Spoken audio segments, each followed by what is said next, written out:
A estas alturas uno podría preguntarse qué amaba más William Randolph Hearst, sus periódicos o su propio teatro de fantasías. Porque si el papel le dio poder, el escenario le ofreció algo aún más irresistible: ser el director de su propio mundo. Durante años, su vida social se convirtió en una representación permanente. En su mansión de San Simeón, los banquetes no eran cenas, eran espectáculos. Se disfrazaba a sus invitados, montaba temáticas imposibles. Una noche, todos eran griegos antiguos, al siguiente banquete, piratas o reyes. El lujo era la escenografía, la obediencia, el libreto. Y esa obsesión por el teatro no era nueva.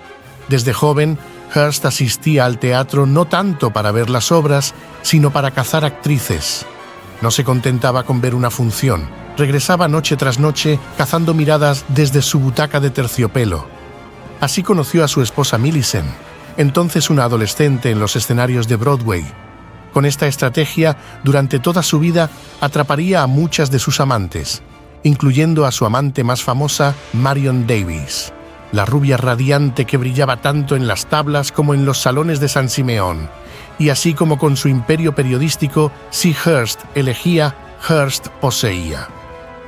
Si te gustan las historias de poder, riqueza y ambición, quédate, porque lo que viene es la verdadera obra maestra del magnate, una vida construida como un espectáculo que acabó devorando a su propio protagonista.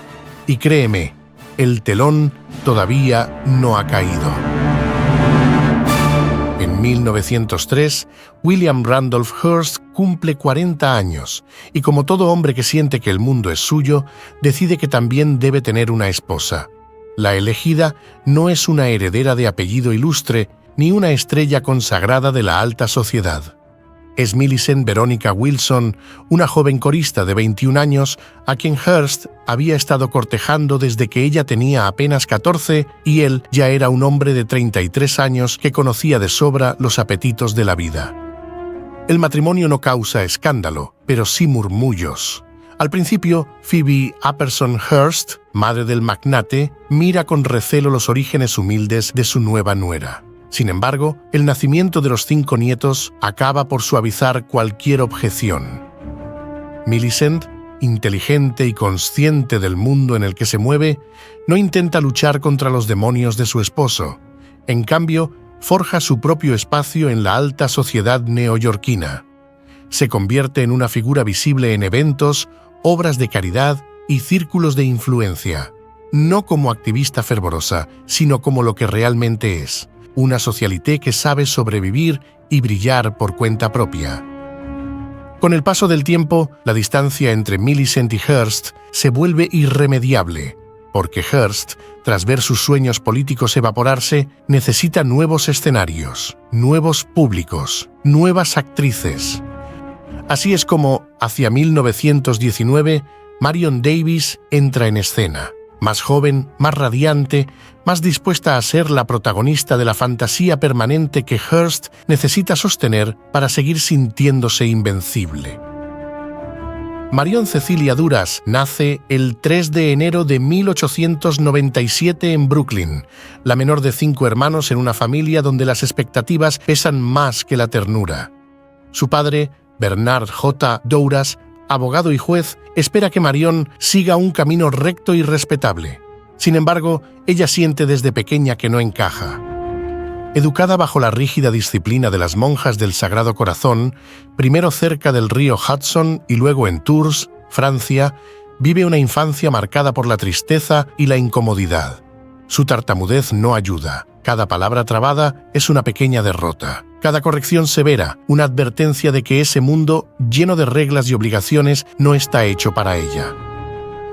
Por eso, cuando logra convencer a su madre para abandonar la escuela, respira por primera vez. Cambia los salmos por el ritmo frenético de los escenarios y, siguiendo el ejemplo de su hermana Rainey, adopta un nuevo apellido, Davies, robado de un simple anuncio inmobiliario. Así empieza su verdadera vida. En 1914, a los 17 años, sube a los escenarios con el musical Chin Chin. 2 años más tarde, consigue un lugar en las legendarias Ziegfeld Follies, pero aunque baila con gracia, su tartamudez le impide pronunciar líneas. relegándola a las rutinas de baile, donde al menos su cuerpo puede decir lo que su voz no logra. Es en ese escenario, en el bullicio dorado del Teatro New Amsterdam, donde William Randolph Hearst la ve por primera vez. No es una mirada casual, no es admiración pasajera, es una caza.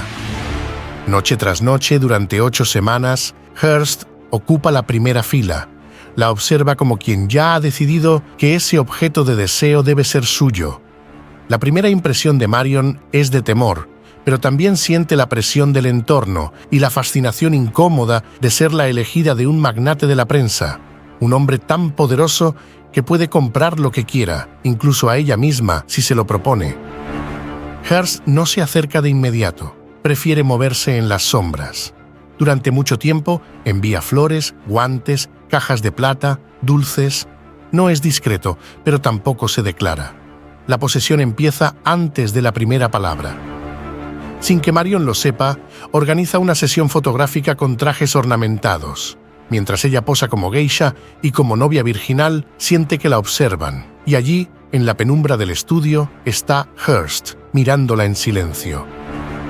Aterrada, Marion huye, se encierra en su camerino y reza para que el fantasma que la persigue desaparezca. Esa noche, Hearst se retira sin hacer ruido, solo por ahora. Meses después, el destino vuelve a cruzarlos, esta vez en Palm Beach. Sin embargo, el descaro es aún mayor. Millicent Hearst, su esposa, está presente como una figura decorativa que ya no detiene nada. En 1918, Hearst da el paso definitivo. Funda Cosmopolitan Pictures y ofrece a Marion un contrato exclusivo de $500 semanales. La cifra es alta, la trampa es invisible. Marion, con apenas 21 años, entra en su vida de manera oficial. Hearst, con 58, sella el pacto. La relación es desigual desde el primer día.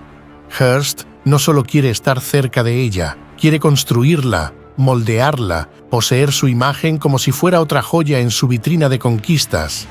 A través de su imperio de periódicos y noticieros, transforma a Marion en una heroína inmaculada, arrastrándola hacia papeles solemnes, rígidos, donde su verdadero talento queda enterrado bajo toneladas de nobleza prefabricada.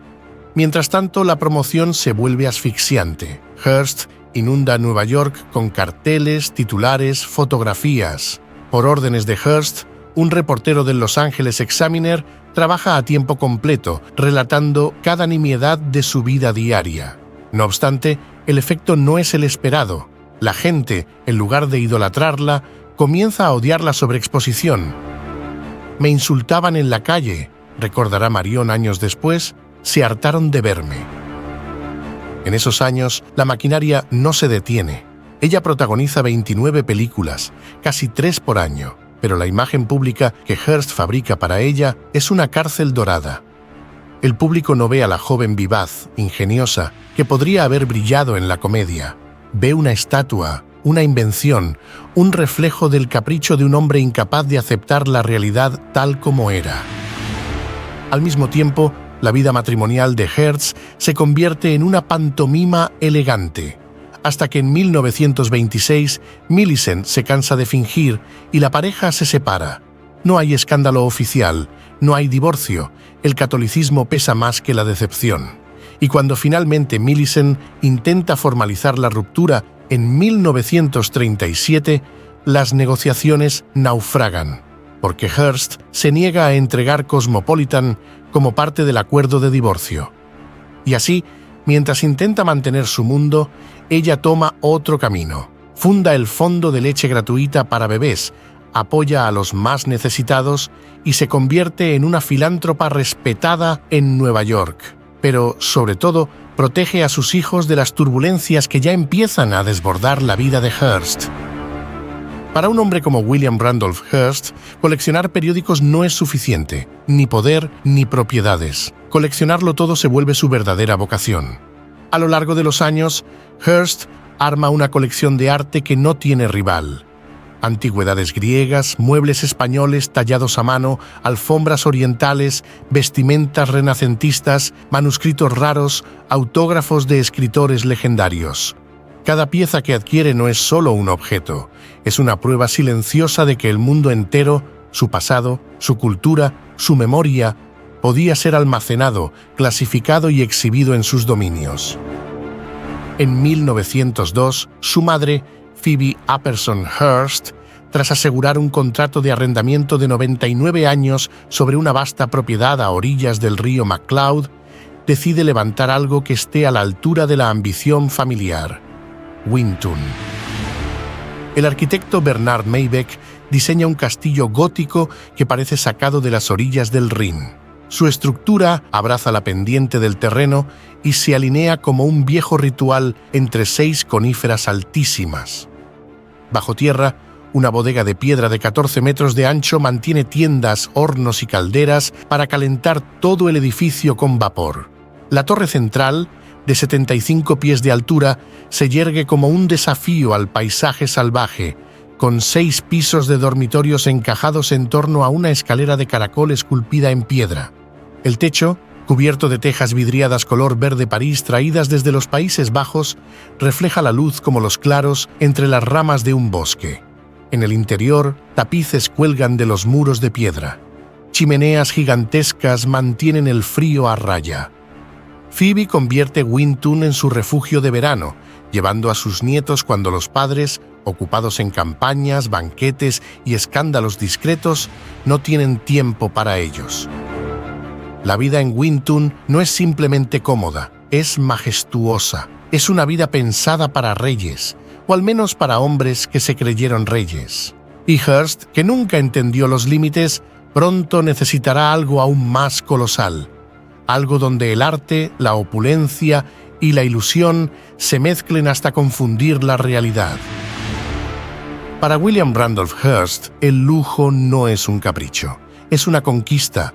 Y si el arte llena las paredes de sus mansiones, las tierras deben extenderse más allá de lo que la vista pueda alcanzar. Pero la fiebre por poseer cada rincón comienza mucho antes de que Hearst sueñe con construir castillos. Su padre, George Hearst, ya entendía que el verdadero poder se medía en acres. En 1865, George había invertido parte de su fortuna proveniente de la veta de oro Comstock en una apuesta silenciosa pero definitiva: la compra de 30.000 acres del antiguo rancho Piedra Blanca, una gran concesión de tierras mexicana de 197.51 kilómetros cuadrados, ubicada en el actual condado de San Luis Obispo, California. Con el tiempo fue añadiendo parcelas y sumó el rancho San Simeón, otra concesión de tierras mexicanas que mide 18.9 kilómetros cuadrados y en la misma época obtuvo casi todo el rancho Santa Rosa, enfrentándose a disputas legales interminables para proteger lo que ya considera suyo. Décadas después, William hereda esa misma hambre expansiva y entre 1923 y 1925 su Piedmont Land and Cattle Company absorbe nuevos territorios: Rancho San Miguelito de Trinidad, Rancho El Piojo, Rancho Milpitas y Rancho Los Ojitos. Tierras que juntas suman aproximadamente 250.000 acres. Un pequeño imperio rural donde el viento, las colinas y los cielos abiertos responden a un solo nombre: Hearst.